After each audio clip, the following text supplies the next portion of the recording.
Hola. Gracias por compartir esta historia. He tomado tu solicitud y he reescrito el texto original, traduciéndolo al español y aplicando todas las instrucciones que me diste. Aquí está el resultado, listo para ser usado como un guión de video. Bienvenidos a Historias que Impactan. No olviden suscribirse y activar la campanita para no perderse ninguna de nuestras historias de verdad, resiliencia y los momentos que lo cambian todo. Y si esta historia les llega al corazón, denle un me gusta y compartan. Su apoyo es nuestro motor. El silencio más fuerte que un grito. El silencio que siguió al estallido fue más estruendoso que cualquier grito. En el suntuoso ático de la capital, con vistas a un mar de luces, un universo de cristal y mármol acababa de fracturarse. Para Sofía de la Rosa, embarazada de 7 meses, ese sonido no era solo un vaso rompiéndose, era el colapso de su jaula de oro. Su marido, el carismático magnate tecnológico, Antonio Ferrer, estaba a pocos metros, su rostro una máscara de fría furia. Su amante, Claudia, observaba desde la entrada, una estatua silenciosa y cómplice. Lo que ninguno de ellos sabía era que, en un rincón oscuro, una mano temblorosa sostenía un móvil. Una pequeña luz roja parpadeaba, capturando el momento que lo desenmascararía todo. Esta es la historia de cómo un video de 3 minutos, un silencioso acto de rebeldía, desmanteló un imperio de abuso antes de que el abusador pudiera llegar a casa. El ático de los Ferrer era un monumento al éxito, encaramado en lo alto de uno de los rascacielos más nuevos y ostentosos de la ciudad. Más que un hogar, era una declaración. Los suelos de pulido mármol italiano reflejaban los ventanales del suelo al techo, que a su vez reflejaban un trozo de cielo que Antonio solía llamar mío. Los muebles eran minimalistas, costosos e incómodos, elegidos por un diseñador de interiores que valoraba más la estética que la humanidad. Era una metáfora perfecta de la vida de Sofía dentro de esas paredes. Cuando se casó con Antonio hace 2 años, pensó que entraba en un cuento de hadas. Él era deslumbrante, un titán hecho a sí mismo en el mundo de las finanzas tecnológicas, un hombre cuya ambición era tan vasta como su fortuna. La había cortejado con un encanto implacable y enfocado que la dejaba sin aliento. Le había comprado la floristería donde trabajaba y se la había regalado, no como un negocio, sino como un capricho, algo para mantenerla ocupada. En ese momento, pensó que era romántico. Ahora entendía lo que era, el primer barrote de su jaula. El hombre con el que se casó había sido reemplazado lentamente por el hombre que realmente era, un controlador meticuloso y asfixiante. Antonio no solo gestionaba su cartera, gestionaba su vida y la de todos los que la rodeaban con la misma eficiencia despiadada. Elegía a sus amigos, criticaba su ropa y corregía sus opiniones en las cenas, con una sonrisa condescendiente que la hacía sentir como una niña. Su aprobación era una moneda que ella se veía obligada a ganar perpetuamente, y su valor fluctuaba con su humor. El embarazo había cambiado la dinámica. Al principio, estaba eufórico. Un heredero. Era el único activo que no podía adquirir mediante una adquisición hostil. La exhibía en galas, una mano posesivamente sobre la pequeña barriga, aceptando felicitaciones como si él solo hubiera deseado la existencia del niño. Pero a medida que el cuerpo de Sofía cambiaba, su fascinación se tornó en irritación. Sus náuseas matutinas eran un inconveniente para el horario de la casa. Su fatiga era impropia. Sus antojos eran vulgares. Quería el estatus de hombre de familia, sin la desordenada realidad de la familia. Esa noche era la culminación de semanas de tensión latente. Antonio estaba cerrando un trato masivo, una fusión que cimentaría su legado. Estaba organizando una pequeña e improvisada cena de celebración. La lista de invitados era reveladora. Sus dos principales ejecutivos, un rival al que acababa de aplastar, y Claudia Morales. Claudia era la nueva protegida de Antonio, una licenciada en negocios con ojos del color de la ambición. Era una versión más joven y elegante de la mujer que Sofía había sido cuando conoció a Antonio. La había contratado como consultora hace 6 meses, y su presencia en sus vidas se había convertido en un zumbido constante y tácito de traición. Estaba en la oficina hasta tarde, en viajes de negocios, ahora en su mesa privada. Antonio no hacía ningún esfuerzo por ocultar su admiración por ella, a menudo comparando su instinto asesino con la naturaleza más suave de Sofía, de una manera que pretendía sonar como un cumplido, pero que se sentía como 1000 pequeñas puñaladas. Sofía había pasado la tarde tratando de encontrar algo que ponerse que no la hiciera sentir como un barco en dique seco. Se decidió por un sencillo y elegante vestido de seda azul marino. Al mirarse al espejo, vio las débiles manchas moradas de las noches sin dormir bajo sus ojos. También vio un destello de la mujer que solía ser. Una mujer que tenía su propio pequeño negocio, que tenía amigos que Antonio no había escogido a dedo, que podía reír sin antes comprobar su expresión. El bebé dio una patada, un suave y tranquilizador aleteo contra sus costillas, y ella se puso una mano sobre el lugar. «Estoy haciendo esto por ti», pensó, una promesa silenciosa. «Seré fuerte por ti». La cena fue una actuación insoportable. Antonio dominaba. Su voz resonaba con triunfo. Sus historias salpicadas por la risa aduladora de sus ejecutivos. Sofía desempeñó su papel, la esposa serena y solidaria, sonriendo hasta que le dolían las mejillas. Observó a Claudia observar a Antonio, su mirada una mezcla de reverencia profesional y algo más personal, más íntimo. Era la mirada que Sofía misma había llevado 2 años atrás.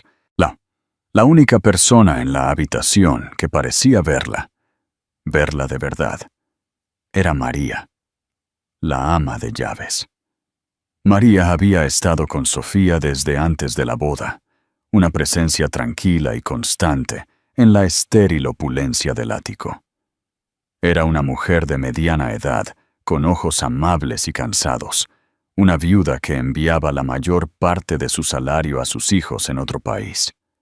Se movía por las habitaciones con una gracia discreta, pero no se le escapaba nada. Vio la forma en que Sofía se encogía cuando la voz de Antonio se volvía demasiado alta. Vio la forma en que la sonrisa de Sofía nunca llegaba a sus ojos, y esa noche vio la flagrante intimidad entre Antonio y Claudia. ¿Alguna vez han presenciado una situación donde el silencio era más revelador que cualquier palabra? Dejen sus comentarios abajo y cuéntenos sus experiencias. Mientras María recogía los platos del postre, Antonio, enrojecido por el champán y la victoria, dirigió su atención a Sofía. «Mi esposa, la diosa del hogar», anunció, levantando su copa, aunque su mente ha estado un poco dispersa últimamente. «Cerebro de embarazada», lo llaman. La sonrisa de Sofía se tensó. «Solo estoy un poco cansada, Antonio». «¿Cansada?», se burló él, su voz teñida de incredulidad teatral. «Claudia acaba de volar de Singapur esta mañana, cerró una parte del trato de 9 cifras, y está tan fresca como una lechuga. Se trata de mentalidad, cariño, de vigor». Claudia ofreció una pequeña e incómoda sonrisa. Supongo que la adrenalina todavía me dura. ¡Tonterías! ¡Es talento!, retumbó Antonio. Se volvió hacia Sofía, entrecerrando ligeramente los ojos. Hablando de eso, ¿te acordaste de llamar a los paisajistas sobre la villa en la costa que te dije esta mañana? Es fundamental que tengamos aprobado el nuevo sistema de riego antes de la reunión de zonificación de la semana que viene. El corazón de Sofía se hundió. En el torbellino del día, con las náuseas y el agotamiento, lo había olvidado por completo. Antonio, lo siento mucho. Se me escapó. Se te escapó de la mente. Su voz bajó, perdiendo su calidez performativa y adquiriendo un filo frío y peligroso que era solo para ella. Sus ejecutivos se movieron incómodamente en sus asientos. Es el tercer descuido esta semana, Sofía. Una simple llamada telefónica. No es precisamente un trabajo pesado, ¿verdad? Ha sido un día difícil, dijo ella, su voz apenas un susurro. Podía sentir el color drenándose de su cara. Odiaba esto, ser amonestada como una niña delante de los demás. Un día difícil. Él soltó una risa corta y fea. Mi esposa, que no hace nada más que ir a yoga y comprar ropa de bebé, ha tenido un día difícil. Miró a Claudia. Imagínate, las lágrimas picaron en la parte posterior de los ojos de Sofía. Se puso de pie, su silla raspando contra el mármol. No me siento bien, con su permiso. Se volvió para irse. Su único pensamiento era llegar al santuario de su dormitorio, cerrar la puerta y dejar que las lágrimas silenciosas cayeran. Quería estar en cualquier lugar menos bajo su mirada cruel y despectiva. No hemos terminado, le ordenó. Su voz era un latigazo en la habitación repentinamente silenciosa. Ella siguió caminando. Era un pequeño acto de rebelión, pero era todo lo que tenía. Y fue entonces cuando él se rompió. La pérdida de control, incluso por un momento frente a su audiencia, fue más de lo que su ego podía soportar. ¡Sofía!, rugió. Cogió su vaso de agua de la mesa. Era pesado, hecho de cristal grueso y caro, y con un movimiento de muñeca nacido de una rabia pura y sin adulterar, lo arrojó. El vaso no voló recto. Se tambaleó en el aire, un proyectil torpe de furia, atrapando la luz de la araña y astillándola en 1000 pequeñas dagas de luz. Para Sofía, el tiempo pareció ralentizarse, estirarse en un momento elástico y horrible. Lo vio venir, pero su cuerpo se sentía de plomo, su mente incapaz de procesar el hecho. Me está tirando un vaso. No apuntó a su cabeza, sino a la pared a su lado. Un disparo de advertencia. Una demostración de fuerza. Golpeó el yeso con un crujido percusivo que fue sorprendentemente fuerte, explotando en una explosión de fragmentos de cristal. Una fina lluvia de agua helada y polvo de vidrio cayó, salpicando su brazo y el lado de su cara. Un solo trozo afilado le rozó la mejilla. Un pequeño y punzante beso de violencia. Ella se congeló. Su mano voló a su mejilla, de espaldas a la habitación. El shock fue un golpe físico que le quitó el aire de los pulmones. Podía sentir la humedad del agua en su vestido de seda y el cálido pinchazo de la sangre en su cara. Pero más que eso, sintió el impacto en su alma. La última ilusión de su matrimonio acababa de ser pulverizada contra la pared. Esto no era un matrimonio difícil, no era una sociedad con un hombre controlador. Era abuso, sencillo y negable. ¿Creen que el poder y el dinero siempre protegen a los abusadores? ¿O la verdad siempre encuentra su camino? Queremos escuchar sus opiniones, así que comenten abajo. El silencio que descendió sobre la habitación fue absoluto. Un vacío donde la risa y la conversación habían estado momentos antes. Los ejecutivos se sentaron como estatuas, sus caras pálidas, los ojos muy abiertos y fijos en los relucientes escombros en el suelo de mármol. El CEO rival, un hombre al que Antonio había pasado meses desmantelando, miraba con una especie de asombro y satisfacción sombría. Claudia se levantó a medias de su silla, con la mano sobre la boca. Su cara era un lienzo de shock y, para sorpresa de Sofía, algo que parecía miedo. Tal vez estaba viendo su propio futuro en los fragmentos de vidrio, imaginando un día en el que su instinto asesino ya no fuera una novedad, y ella también se convirtiera en un inconveniente. Antonio se quedó de pie, respirando con dificultad, sus nudillos blancos por haber agarrado la mesa. Por una fracción de segundo, un destello de algo, pánico, arrepentimiento, cruzó su rostro. Se fue tan rápido como llegó, reemplazado por una mueca de desafío. Ya estaba reescribiendo la narrativa en su cabeza, hilando la historia. ¡Torpe!, gruñó, agitando una mano despectiva. Se me resbaló. Nadie le creyó. La intención había sido demasiado clara, la rabia demasiado palpable. Sofía finalmente se dio la vuelta. Las lágrimas que había estado conteniendo se habían ido, reemplazadas por una calma fría y aterradora. Se encontró con la mirada de Antonio, y por primera vez, él no vio a una esposa tímida y marchita. Vio a una extraña.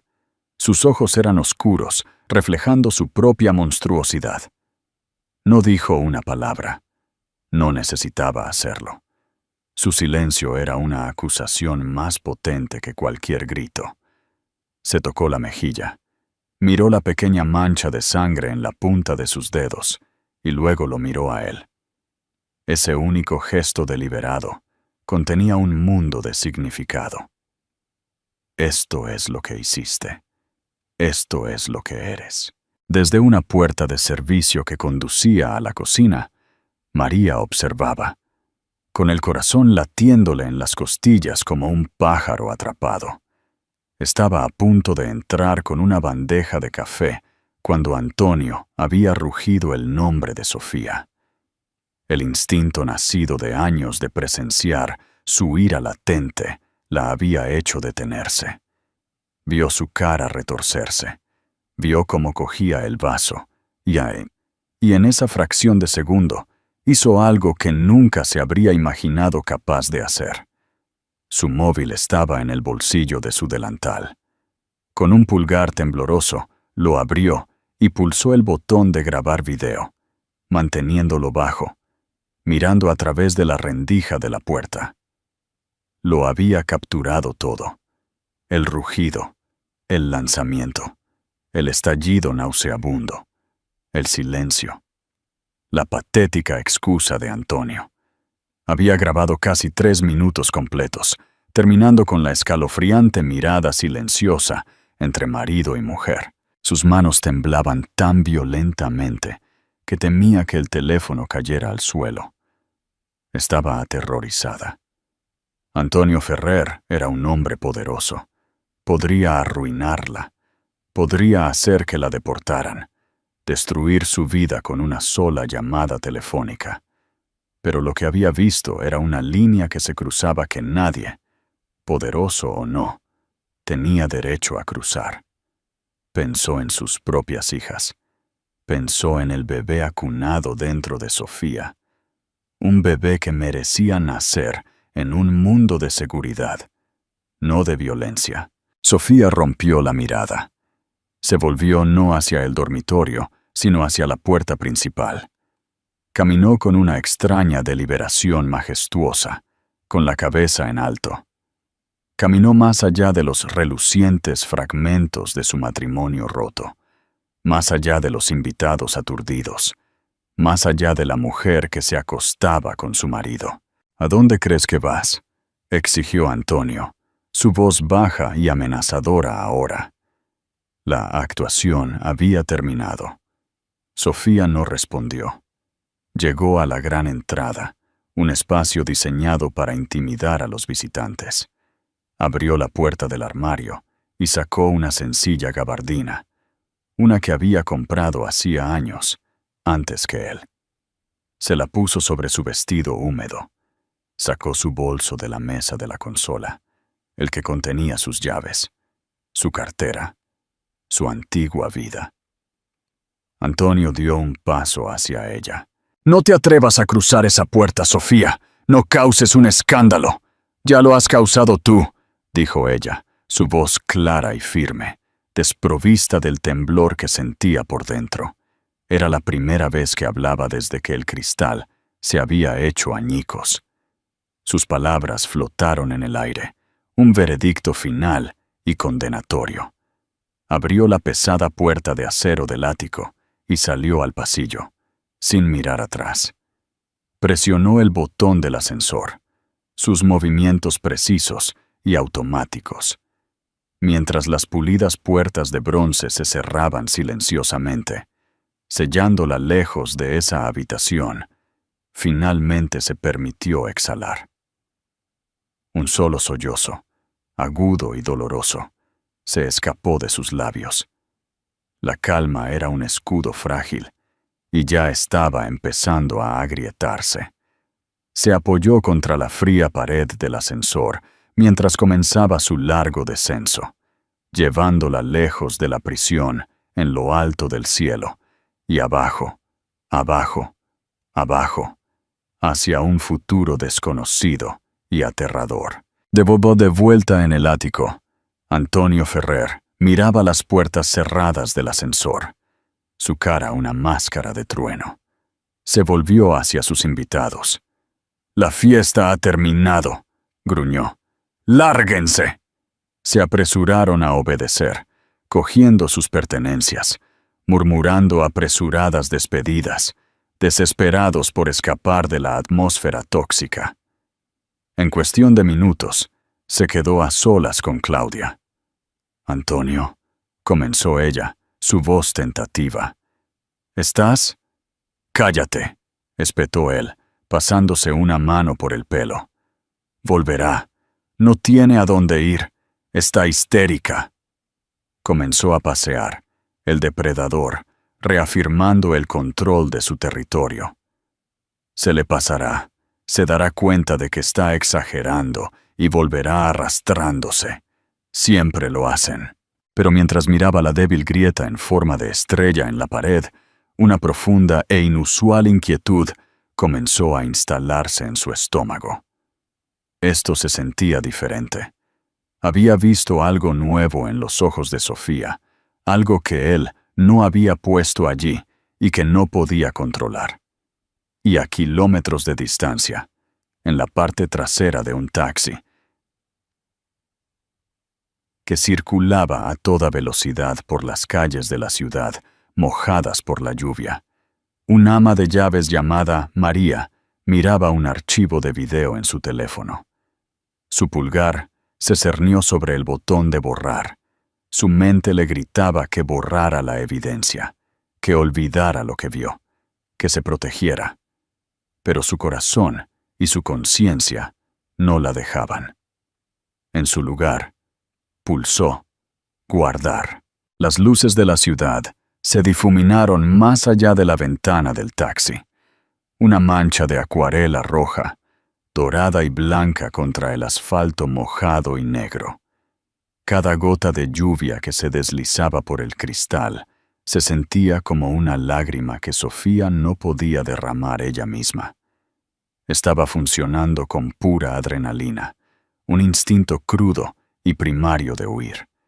Su mente era una tormenta caótica, reproduciendo el estallido del vaso una y otra vez. «¿A dónde crees que vas?». La voz de Antonio resonaba en su cabeza. La respuesta era que no tenía ni idea. Sus padres estaban jubilados y vivían en una tranquila comunidad en la costa andaluza, a 1000 kilómetros de distancia. Sus amigos, Antonio los había podado sistemáticamente de su vida, creando sutiles grietas, fabricando desaires, hasta que solo quedaba su círculo social aprobado. Ella había permitido que sucediera, cambiando su propio mundo por el vacío reluciente del de él. Su teléfono zumbó en su bolso. Antonio. Lo ignoró. Volvió a zumbar. Antonio. Y otra vez. Y otra vez. Un implacable ancla digital. Con una oleada de nueva resolución, lo apagó. El silencio fue un alivio. Había una persona, un hilo deshilachado que la conectaba con su antigua vida. Sara, su mejor amiga de la universidad, una periodista ferozmente independiente, que había visto a Antonio desde el principio. «Te mira como si fueras un premio, no una compañera», le había advertido. Sofía, cegada por el romance vertiginoso, lo había descartado como celos. Su amistad se había enfriado, otra víctima de la campaña silenciosa de aislamiento de Antonio. Pero Sara nunca la había dejado ir por completo, enviando un mensaje de texto ocasional, un simple «pensando en ti». Esa era un salvavidas que Sofía ni siquiera sabía que necesitaba.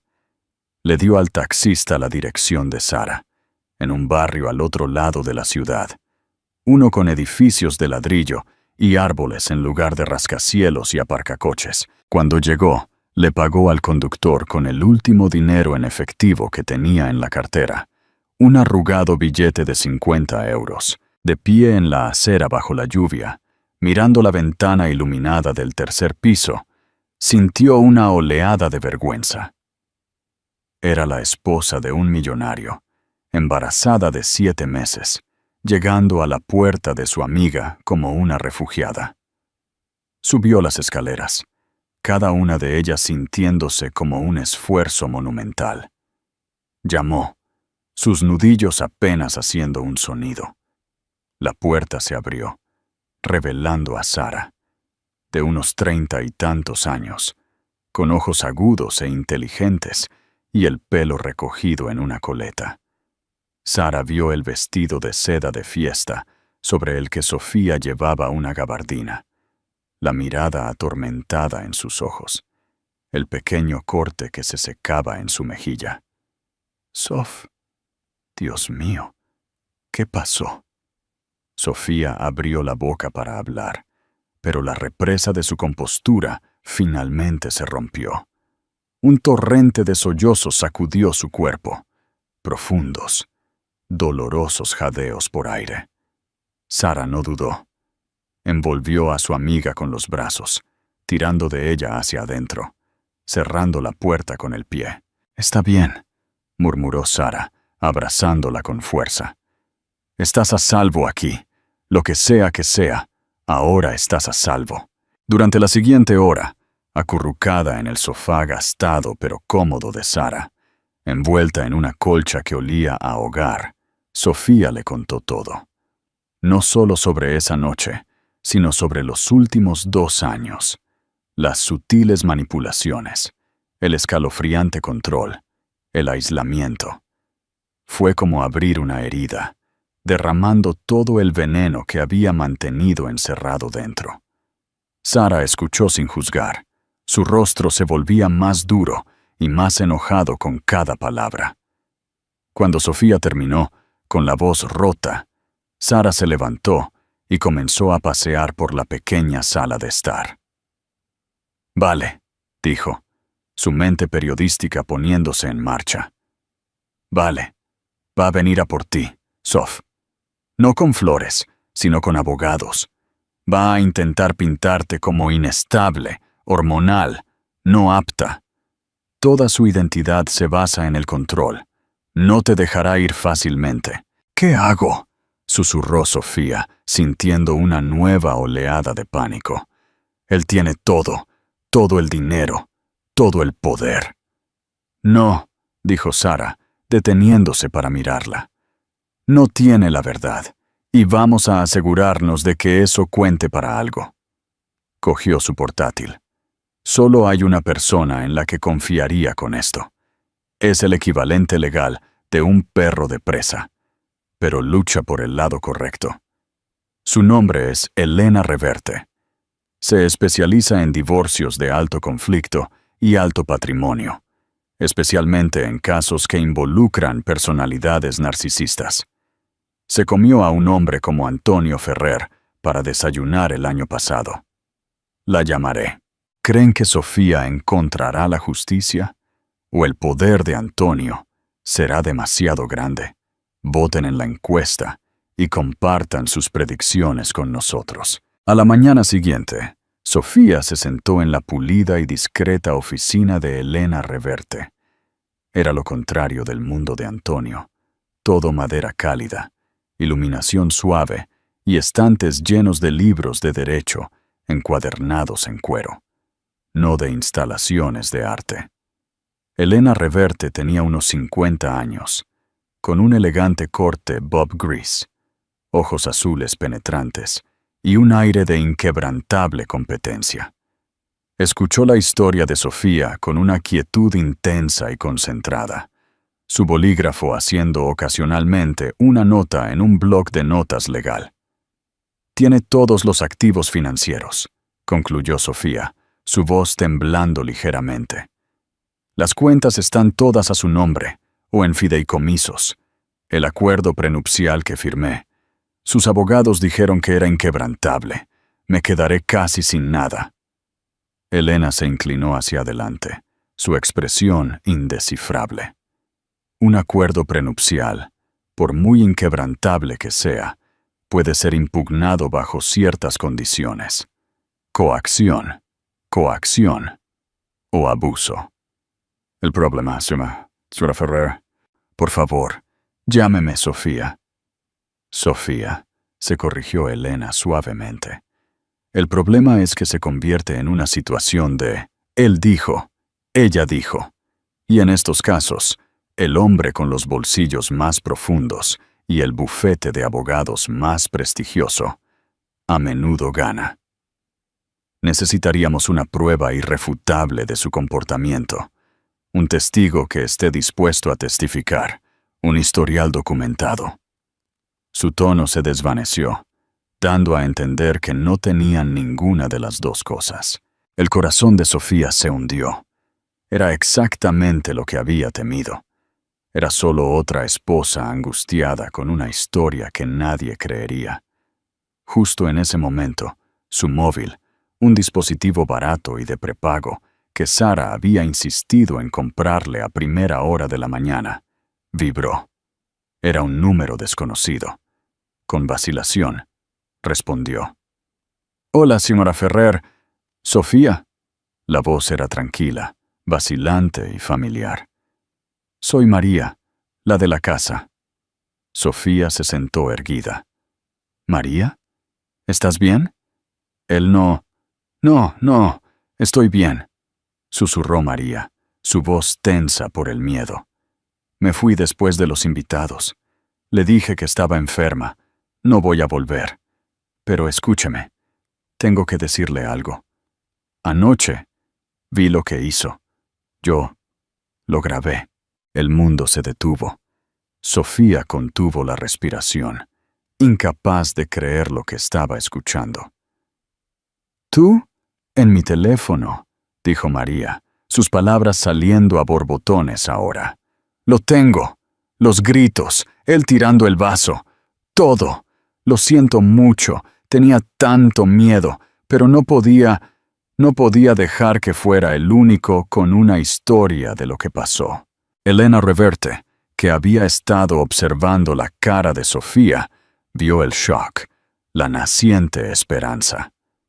Pulsó el botón del altavoz en el teléfono de su escritorio. «María», dijo Elena, su voz tranquila pero firme. «Mi nombre es Elena Reverte. Soy la abogada de Sofía. Has hecho algo increíblemente valiente. ¿Estás en un lugar seguro?» «Sí», chilló María. «El apartamento de mi hermana. Bien, no borres ese video. No se lo muestres a nadie más. Ahora es la pieza de evidencia más importante que tenemos. ¿Puedes venir a mi oficina? ¿De forma segura?» Hubo una pausa y luego un determinado «Sí, puedo». 1 hora más tarde, María se sentó en la oficina de Elena Reverte, luciendo pequeña y aterrorizada, pero resuelta. Le entregó su teléfono al ayudante de Elena, un joven experto en tecnología llamado Benjamín, que transfirió hábilmente el archivo de video a una unidad segura y encriptada. Elena, Sofía y Benjamín lo vieron juntos en un gran monitor. La calidad era inestable, parcialmente oscurecida por el marco de la puerta, pero era totalmente condenatoria. El sonido era nítido, la voz rugiente de Antonio, la tranquila rebeldía de Sofía, el inconfundible crujido del vaso rompiéndose contra la pared, la patética y burlona mentira de Antonio. Se me resbaló. Cuando terminó, la habitación estaba en silencio. Sofía lloraba suavemente, una extraña mezcla de reivindicación y trauma renovado. Elena Reverte, sin embargo, no lloraba. Una sonrisa lenta y peligrosa se extendió por su rostro. Esto lo cambió todo. Ya no era él dijo, ella dijo. Esto era un palo de dinamita encendido. El señor Ferrer ya habrá presentado un informe de persona desaparecida, dijo Elena. Todo negocio. Estará interpretando el papel del marido preocupado cuya esposa, embarazada y emocional, se ha escapado.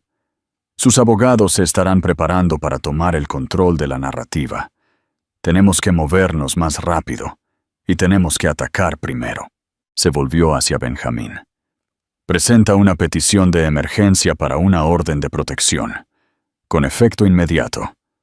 Cita la violencia doméstica, el miedo por la seguridad tanto de la madre como del feto, y adjunta este video como exposición A. Preséntalo digitalmente. Quiero que esté en la agenda del juez Sánchez antes del almuerzo. ¿El juez Sánchez?, preguntó Benjamín, arqueando las cejas. Es un purista, muy estricto, y odia el juicio por los medios. Exacto, dijo Elena, con los ojos brillando. No vamos a ir a los medios, vamos a ir a la ley. Antonio Ferrer está acostumbrado a librar sus batallas en la prensa y en la sala de juntas. Vamos a librar esta en un tribunal, con un arma que ni siquiera sabrá que existe hasta que sea demasiado tarde. Miró a Sofía. Su expresión se suavizó por un momento.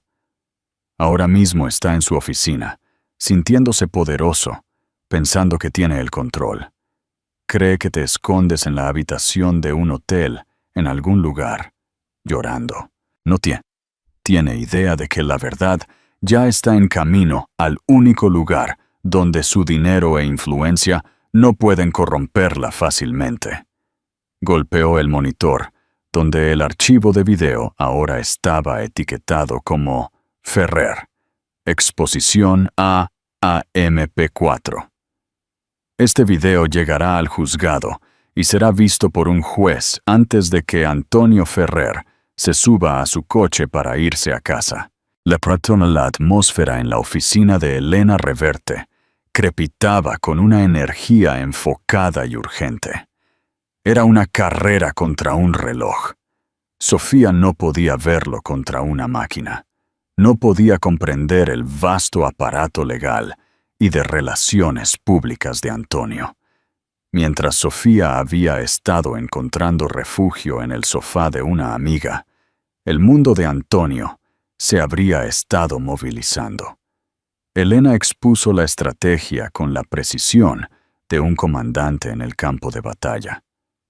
El primer movimiento de Antonio es definirte, explicó, paseando frente a su escritorio.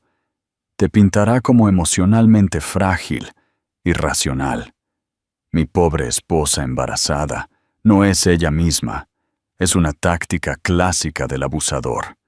Te aísla y socava tu credibilidad antes de que puedas siquiera hablar. Nuestro primer movimiento tiene que ser definirlo a él. Benjamín trabajó furiosamente en su ordenador. sus dedos volando sobre el teclado. Estaba redactando la petición de una orden de restricción temporal ex parte, una maniobra legal para obtener protección inmediata, sin que la otra parte estuviera presente, reservada para situaciones de peligro, claro y presente. La petición tiene que ser impecable, instruyó Elena. Detalla el incidente de anoche, luego proporciona contexto. El control creciente, el aislamiento, el abuso verbal y emocional. Construimos un patrón, y el video es la clave de todo, la prueba innegable. Sofía se sentó a su lado, proporcionando los dolorosos detalles, su voz firme, a pesar del nudo en su estómago. Cada instancia del control de Antonio, controlando sus llamadas, cronometrando sus salidas, menospreciándola frente a los demás, ya no era solo un recuerdo hiriente. Era munición. Mientras tanto, María, después de dar su declaración, estaba siendo discretamente escoltada por otro miembro del personal de Elena a un lugar seguro. El señor Ferrer eventualmente se dará cuenta de quién filmó esto, dijo Elena con severidad. Tenemos que garantizar su seguridad. Es nuestra testigo estrella y, lo que es más importante, una mujer que lo arriesgó todo para hacer lo correcto. La parte más crítica del plan era la entrega. En los viejos tiempos, un secretario llevaba físicamente un expediente a la cámara de un juez. Ahora los tribunales usaban un sistema de presentación digital. Las pruebas, peticiones y mociones se subían a un servidor seguro, donde eran revisadas por secretarios y luego asignadas a un juez. El portal de presentación electrónica es nuestro caballo de Troya, explicó Benjamín a Sofía, señalando su pantalla. Una vez que pulso enviar en esta petición y el archivo de video entra directamente en el sistema judicial, un secretario lo revisará para verificar su corrección procesal. Y debido a que es una solicitud de orden de restricción de emergencia que involucra a un feto, se marca para revisión judicial inmediata. ¿Y el juez Sánchez? Preguntó Sofía nerviosamente. Es duro, pero es justo, afirmó Elena. También es famoso por su habilidad tecnológica para un hombre de su edad. Lee sus documentos en una tableta. No solo verá una descripción de un video en un documento. El enlace estará activo. Podrá hacer clic y verlo al instante. Los abogados de Antonio ni siquiera habrán sido notificados todavía. No sabrán que el juez ya ha visto el verdadero rostro de su cliente. Era una estrategia brillante y aterradora. Estaban eludiendo toda la estructura de poder en la que Antonio confiaba y enviando la verdad directamente al corazón del sistema legal. A las 11:47 a.m., Benjamín respiró hondo. Todo está subido. La petición, la declaración de Sofía, la declaración de apoyo de María y la exposición A, listas para presentar. Elena asintió. «Hazlo». Benjamín hizo clic en el ratón. Una pequeña barra de carga apareció en la pantalla, luego un mensaje de confirmación. Presentación recibida por el Tribunal Superior. Una oleada de mareo invadió a Sofía. Estaba hecho. El primer disparo había sido disparado. No había vuelta atrás. Al otro lado de la ciudad, en su oficina de cromo y cristal en el piso 50, Antonio Ferrer era la imagen de la tranquila autoridad. Había pasado la mañana al teléfono con su abogado principal, Arturo Vargas, un tiburón de pelo plateado de un bufete de abogados de primer nivel, y casualmente, el tío de Claudia. No ha usado sus tarjetas de crédito.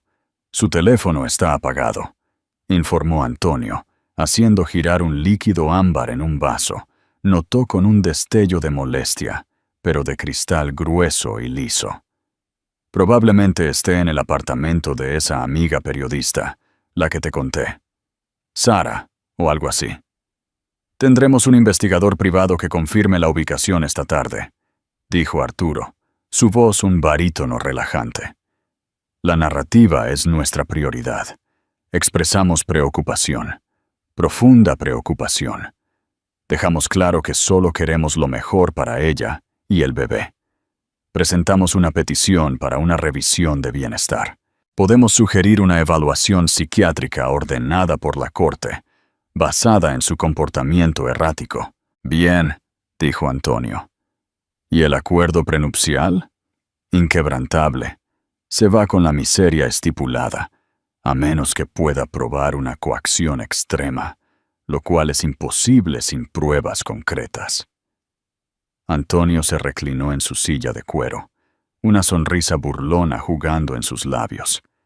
Sintió el familiar zumbido del poder que regresaba. Sofía había cometido un error emocional tonto. No tenía nada, ni dinero, ni pruebas, ni aliados de ninguna consecuencia. Él, por otro lado, tenía a Arturo Vargas y un patrimonio neto que podía financiar un pequeño país. La dejaría entrar en pánico durante un día o dos, sentiría la fría realidad de su situación, y luego él le permitiría graciosamente volver, debidamente escarmentada y más dócil que nunca. Su legado, su heredero, su vida perfecta, todo se conservaría. Miró el reloj. 12:15 p.m.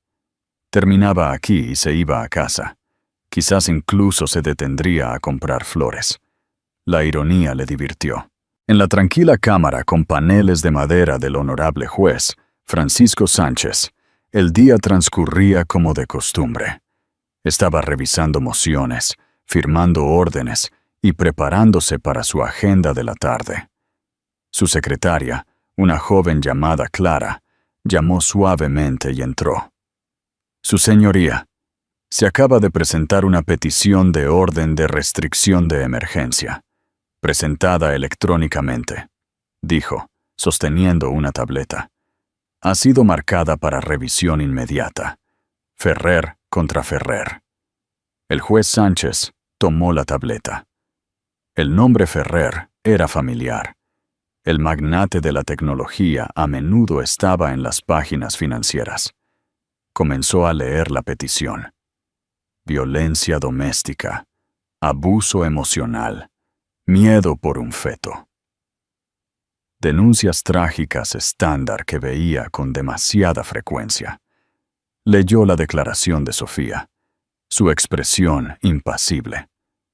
Luego leyó la declaración de apoyo de un ama de llaves, María Torres.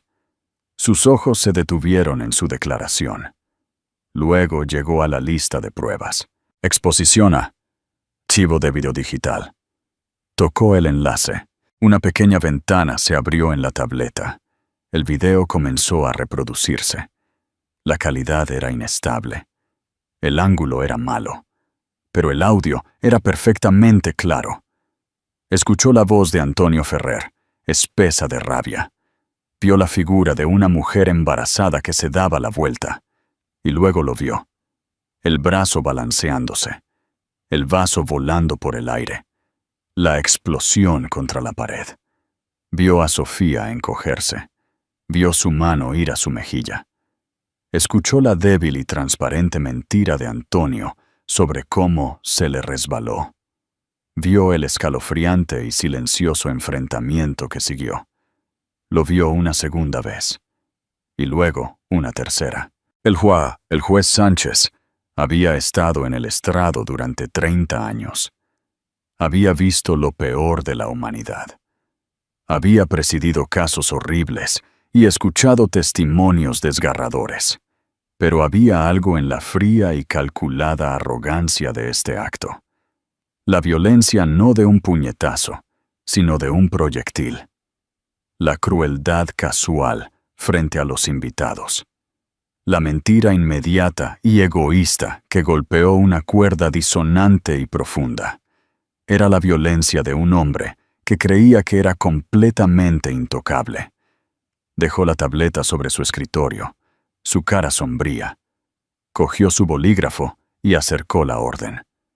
Sin un momento de vacilación, comenzó a firmar. Concedió la orden de restricción temporal, ordenando a Antonio Ferrer que se mantuviera a al menos 500 metros de Sofía, su residencia, actualmente el apartamento de Sara, y su lugar de trabajo.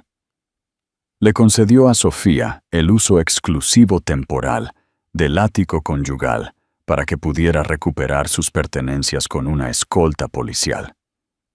Concedió la custodia temporal de su feto, un paso legal para asegurar que todas las decisiones médicas fueran solo suyas. Y fijó una fecha de audiencia para dentro de 10 días, donde el señor Ferrer tendría la oportunidad de responder. Firmó la última página con un trazo firme y decisivo. Le entregó la tableta a su secretaria. «Clara», dijo, su voz baja y fría, «haz que la policía le entregue esto al señor Ferrer, de inmediato. Notifíquenle en su oficina y luego a su abogado. Quiero que esté hecho en menos de 1 hora». A la 1:30 p.m., Antonio Ferrer se estaba poniendo su chaqueta de traje a medida, listo para irse a casa por el día. Se sentía seguro, incluso magnánimo. Su secretaria le llamó. «Señor Ferrer, hay 2 agentes de policía aquí para verlo». Antonio frunció el ceño. «Extraño». «Que pasen». 2 agentes uniformados entraron en su oficina, sus caras impasibles. Su presencia, una intrusión inmediata y discordante en su mundo de poder y privilegio. Uno de ellos le tendió un grueso sobre. «¿Antonio Ferrer?», preguntó el agente. «Sí». «Le han notificado». Antonio tomó el sobre. Un destello de irritación cruzó su rostro. Una citación, probablemente. Algún fastidio de negocios. Lo abrió y comenzó a leer. «Orden de restricción temporal. Mantenerse a 500 metros de distancia. Sofía de la Rosa. Violencia doméstica». Las palabras nadaban ante sus ojos. Era una broma. Una reacción exagerada, ridícula e histérica. Haría que Arturo anulara esta tontería al final del día. Continuó leyendo, su confianza comenzando a deshilacharse por los bordes. «Uso exclusivo temporal del inmueble. Custodia temporal del feto». Y luego vio la lista de pruebas presentadas al tribunal. Exposición a archivo de video digital que describe los eventos de... La sangre se le escapó de la cara. ¿Video? ¿Qué video? Era imposible. Sus ejecutivos. ¿El rival? No se atreverían. ¿Claudia? No. Sintió un frío pavor que le subía por la columna vertebral. Su mente corrió frenéticamente, reproduciendo la escena, y luego recordó. La puerta de la cocina. Una sombra tenue. Un ligero movimiento que apenas había registrado en ese momento. María. El teléfono de su escritorio sonó. Era su abogado, Arturo Vargas. Antonio. La voz de Arturo era tensa, despojada de su habitual calma. «Acaban de notificarme. ¿Qué demonios es la exposición a? La orden del juez menciona específicamente un video».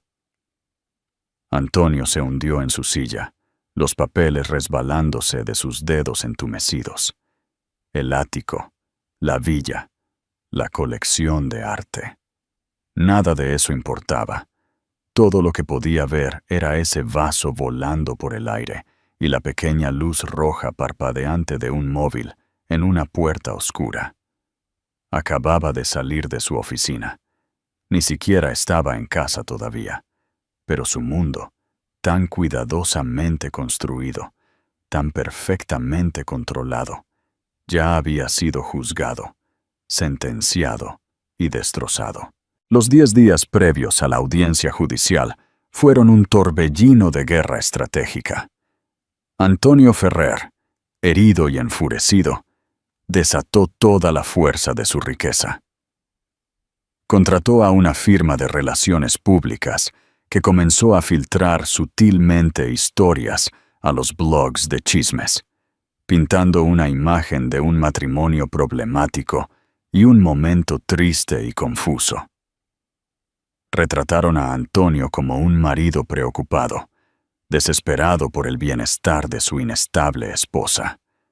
Cambió de Arturo Vargas, cuya conexión familiar con Claudia era ahora una responsabilidad, a un bufete de abogados de litigios notoriamente agresivo, conocido por sus tácticas de tierra quemada. Por otro lado, el equipo de Elena Reverte trabajó con una eficiencia silenciosa. No libraron la batalla en la prensa. Su campo de batalla era la ley.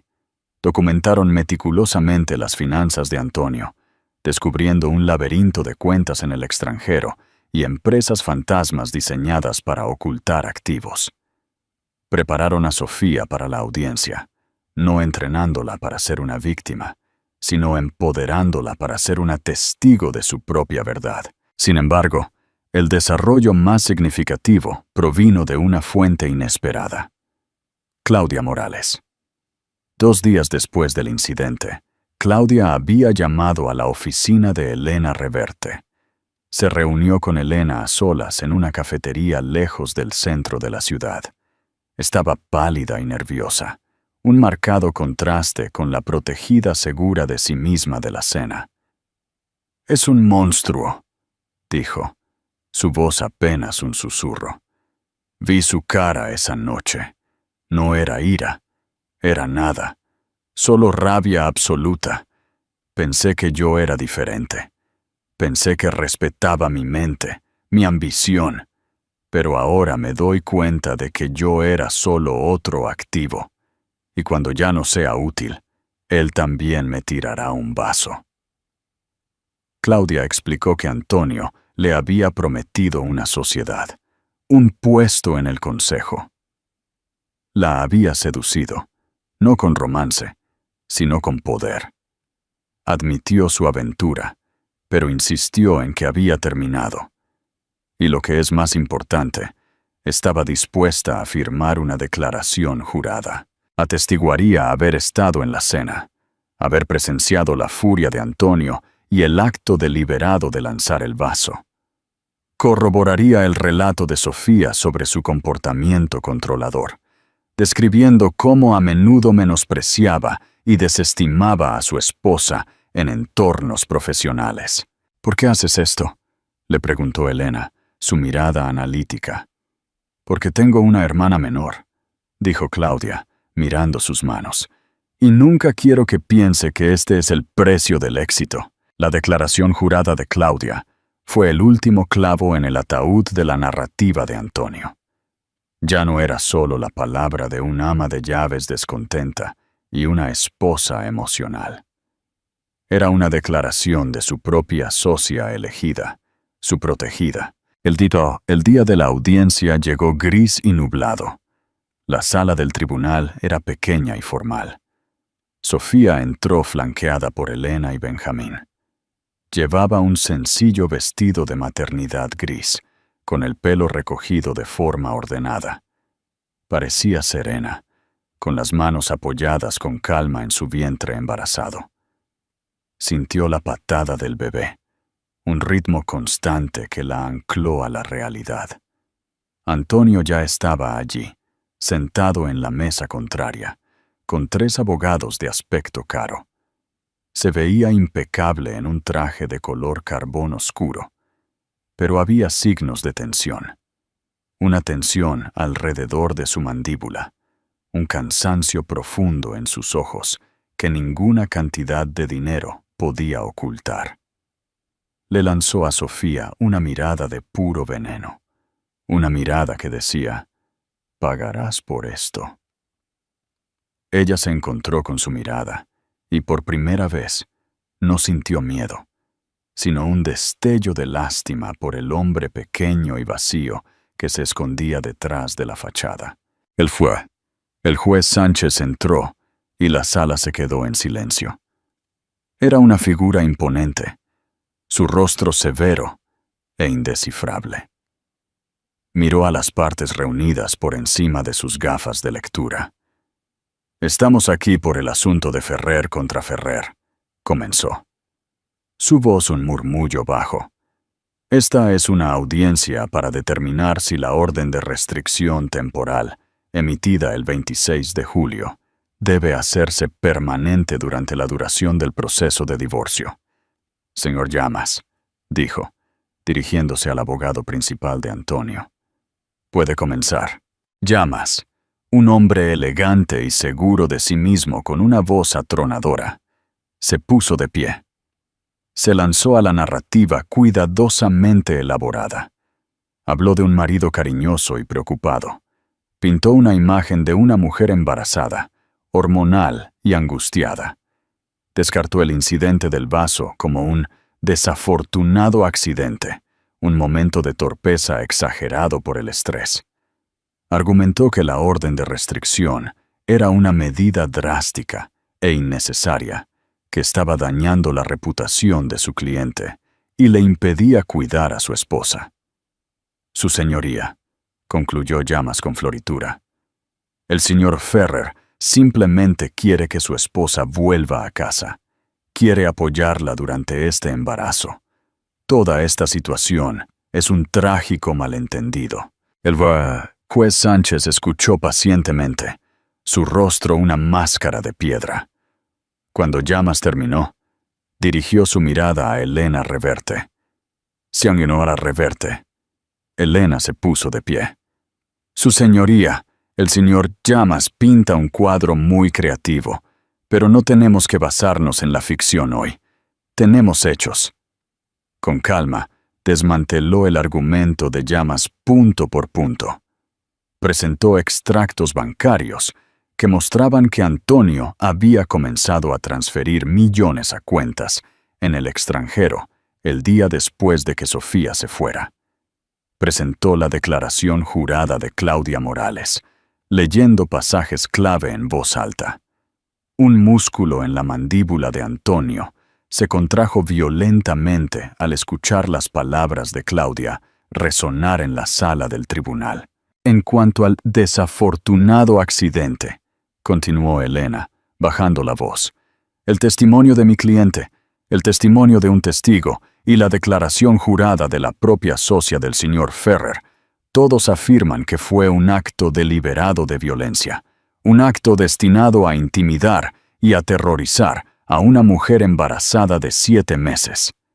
Llamas se puso de pie de un salto. «Objeción. Esto es un rumor sin fundamento y especulación». El juez Sánchez levantó una mano. «Denegada. Siéntese, señor Llamas». Miró directamente a Antonio, sus ojos como trozos de hielo. «Señor Ferrer, su abogado llama a este incidente un accidente. ¿Es ese su testimonio?» Antonio, obligado a hablar por sí mismo, se puso de pie lentamente. «Sí, su señoría. Fue un accidente. El vaso se resbaló». Entregó la frase con una sinceridad practicada. El juez lo miró durante un largo momento silencioso. «Ya veo». Giró su silla ligeramente para mirar su monitor, que estaba en un ángulo alejado del resto de la corte. Tocó unas cuantas teclas. «¿Sabe, señor Ferrer?», dijo el juez, su voz peligrosamente suave. «La maravilla de la tecnología moderna es que a veces puede proporcionar claridad donde hay confusión. Puede eliminar la necesidad de él dijo, ella dijo. En algunos casos, puede mostrarnos la verdad sin barnices». La cara de Antonio se puso rígida. Sus abogados intercambiaron miradas nerviosas. «Señora Reverte», continuó el juez, «su equipo presentó un elemento de prueba digital como exposición A. ¿Le gustaría presentarlo formalmente a la corte?» «Sí, su señoría», dijo Elena. «Nos gustaría». Una gran pantalla descendió del techo. Benjamín conectó un portátil. Las luces de la sala del tribunal se atenuaron ligeramente. La compostura de Antonio finalmente se hizo añicos. «Su señoría, esto es indignante. Una invasión de mi privacidad. Esto es inadmisible», soltó, su voz subiendo. «Señor Ferrer, tendré orden en mi corte». La voz del juez Sánchez retumbó, silenciándolo al instante. «Y para que conste, ya he revisado la exposición A, tal como se presentó con la petición de emergencia inicial. Simplemente la estoy haciendo parte del registro público oficial». «Proceda, señora Reverte». El video comenzó a reproducirse. La visión inestable desde la puerta de la cocina llenó la pantalla. El sonido amplificado por los altavoces del tribunal fue ensordecedor. ¡Crack! El sonido del vaso rompiéndose resonó en la habitación silenciosa. Cada persona, los abogados, la secretaria, el alguacil, vieron el evento desarrollarse. Escucharon el rugido furioso de Antonio, vieron el proyectil, escucharon su patética mentira. El video terminó. La pantalla se quedó en negro. Las luces se encendieron. Antonio Ferrer estaba pálido, con la boca ligeramente abierta. Su mundo cuidadosamente construido, su narrativa de preocupación, su imagen de poder, todo había sido aniquilado en 3 minutos de verdad granulada e innegable. Sus abogados se quedaron atónitos en silencio. Sus trajes caros de repente parecían disfraces baratos. El juez Sánchez se quitó las gafas y las limpió lentamente. Miró a Antonio Ferrer, no como un juez que miraba a un litigante, sino como un hombre que miraba algo despreciable. «Señor Ferrer», dijo, su voz goteando desdén. «El vaso se resbaló». Dejó que las palabras flotaran en el aire, un eco devastador de la mentira de Antonio. «He visto la evidencia. Considero que el testimonio de la señora de la Rosa y la testigo, María Torres, son completamente creíbles. Considero que su testimonio es una flagrante falsedad, un insulto a la inteligencia de esta corte». Cogió su mazo. «La orden de restricción temporal se hace permanente con efecto por 1 año o hasta que se finalice la disolución del matrimonio. El señor Ferrer no tendrá contacto, directo o indirecto, con la señora de la Rosa. Se organizará un horario para la recuperación supervisada de sus pertenencias personales. La custodia exclusiva temporal del feto permanece con la madre. Todos los activos conyugales se congelan, a la espera de una auditoría forense completa». Hizo una pausa, sus ojos fijos en los de Antonio. «Señor Llamas», le dijo al abogado atónito, «estoy remitiendo este asunto junto con la exposición A a la oficina del fiscal del distrito para que revise posibles cargos de agresión y manipulación de testigos. Usted y su cliente están excusados». ¡Bam! El sonido del mazo fue definitivo. Fue el sonido de una puerta de una jaula abriéndose de golpe. Fue el sonido de un ajuste de cuentas. Antonio Ferrer no se movió. Simplemente se sentó allí, mirando al espacio. Un rey caído en un reino que acababa de desvanecerse ante sus propios ojos. Sofía se puso de pie. Respiró hondo y tembloroso un aire limpio y libre, y salió de la sala del tribunal sin una sola mirada atrás. Su mano nunca abandonó la suave curva de su vientre. El mazo cayó, no solo sobre un procedimiento legal, sino sobre un imperio de miedo. Para Sofía de la Rosa, la lucha estaba lejos de terminar, pero la guerra por su libertad y la seguridad de su hijo se había ganado. La historia de Antonio Ferrer se convirtió en una advertencia, susurrada en salas de juntas y bufetes de abogados. Un testimonio del hecho de que ninguna cantidad de dinero puede enterrar una verdad capturada en video. María, el ama de llaves, que lo arriesgó todo, fue protegida y mantenida, una heroína silenciosa en una historia de ruidosas injusticias.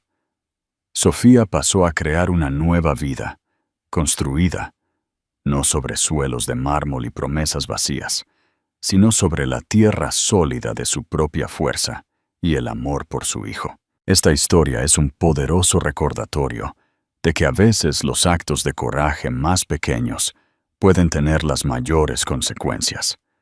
Una mano temblorosa que sostenía un teléfono se convirtió en un arma de justicia. Si la historia de Sofía les conmovió, por favor, denle a me gusta y compartan este video. Su compartir podría ser un faro de esperanza para alguien más que se sienta atrapado. Y no olviden suscribirse y activar las notificaciones para que no se pierdan nuestra próxima historia de verdad, resiliencia y el momento en que todo cambió.